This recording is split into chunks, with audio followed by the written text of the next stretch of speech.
Wow, good news, great news actually, coming from Nigeria. A news report from Business Insider indicates that the Nigerian federal government has revoked the licenses of some 1,263 mining companies in the country. Many of those companies were described by the state as dormant and speculative operators who were holding on to those licenses while looking for highest bidders. Nigeria government, this is a step in the right direction. According to reports, ladies and gentlemen, out of that number, 584 exploration licenses, 65 mining leases, 144 quarry licenses, and 470 small-scale mining leases have been revoked.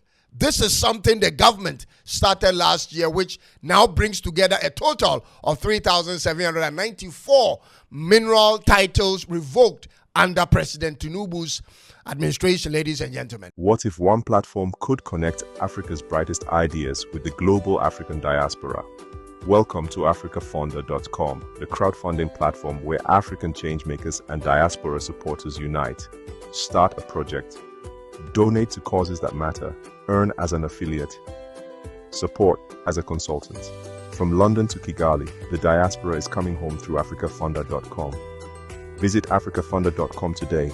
Let's fund Africa's future together. And because I have so much knowledge in the mining industry, I want to share this with you, Nigeria. You see, Mr. President and Minister of Solid Minerals Development, Mr. Dele Alaki, the biggest challenge you will face in this industry will not just be the gatekeepers who will masquerade as miners looking to hijack concessions and sell to the highest bidders. No. The biggest challenge you will face in this industry is not going to be just about the good or bad government regulations that would or would not be implemented as expected. No.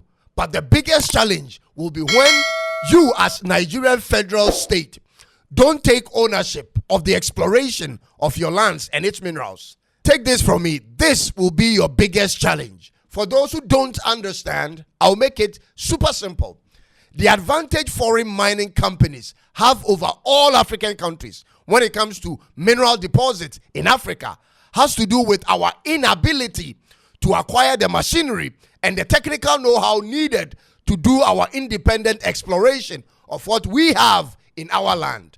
Most times, the minerals in the land all over in Africa are told us by foreign exploration companies simply because we, the owners, don't invest in what it takes to get the data for ourselves.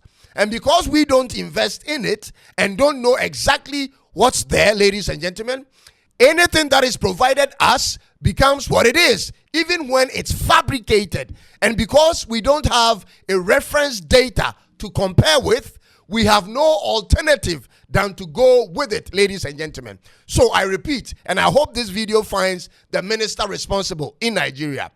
In order for the people to actually benefit from the mineral reserves in Nigeria, like the way the Chinese, Russians, America, Canada, and Australia have benefited over the years, you must effectively set up a state mineral exploration enterprise.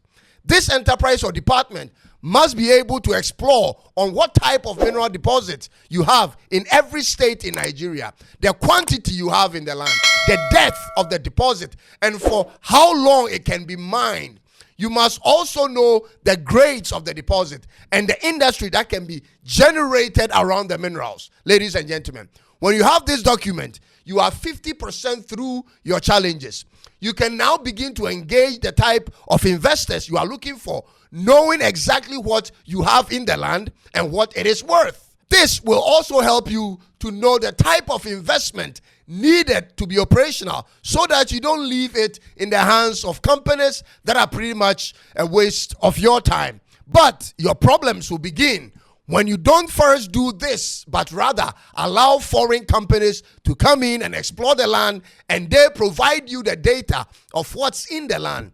When you allow for this to happen, Nigeria, mark my words, what comes next will be similar to what I'm going to state next. The exploration companies which will come in, which are foreign companies, I guarantee you that will begin migrating from being exploration companies into mining companies eventually, while owning all the richest deposits in your country. The problem with that is this. they would own the largest percentage of the mines without buying them or paying for them. Let me emphasize on this part again. Many of the initial foreign mining companies in Africa, according to records, didn't buy the mines or the percentage they own in the mines. They didn't buy into the percentage. They explored the land for free and transformed from exploration company into a mining company owning the largest percentage of the mines. Or they explored and sold the true values of the data to another foreign mining company, most times without the African governments getting any part of that money. Then what happens is, by the time they want to be operational on the land, the state ends up with a maximum of not more than 20% ownership of the business. The exploration company brings to the state a tall list of costs incurred while exploring the land, and for that reason, take the biggest chunk of the revenue of the mine. So, what happens is, they don't buy the percentage of ownership. They rather convert their exploration cost as their buy-in.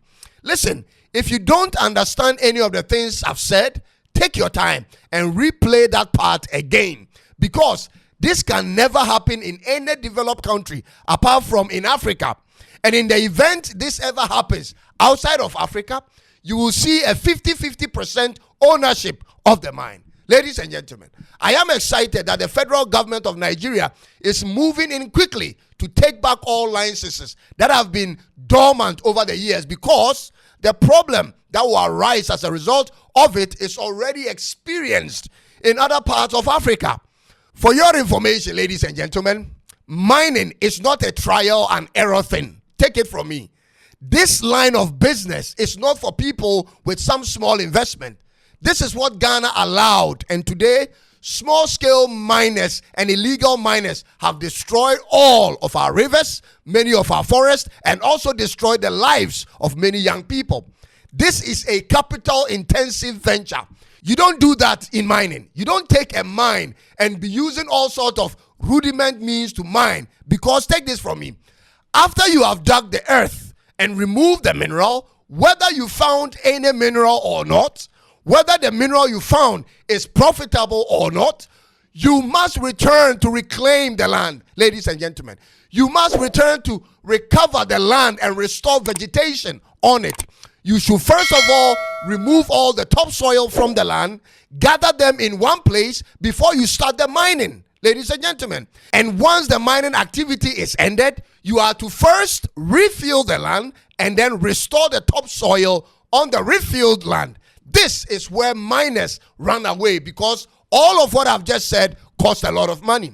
Therefore, when the state doesn't get involved from the beginning and don't maintain strict practices and strict evaluation on who is giving licenses, ladies and gentlemen, the whole thing becomes chaotic, and over time, a new cartel is born.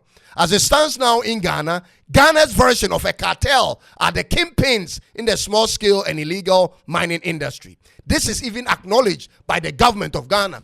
So the move by the Nigerian government is good and must be accompanied by exploration, and on top of all of that, it must be state-owned. Nigeria has the financial resources needed to own the mines and only contract mining companies to work on their behalf. Nigeria's federal government has the financial means to buy any type of equipment, mining equipment there is in the world, and hire contractors to operate the mines just as foreign companies do in Africa.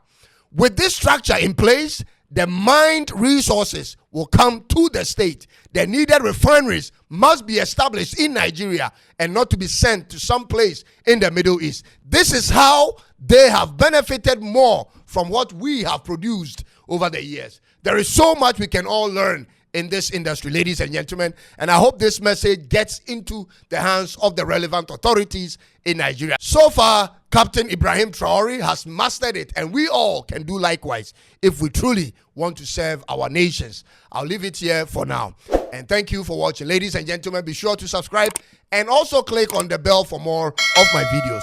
If today is your first time, do us that favor. Ladies and gentlemen, God bless you for your time, and I'll see you in the next one. I'm Cyrus, and this is Tuntum Network in Accra, Ghana. It is bye-bye for now.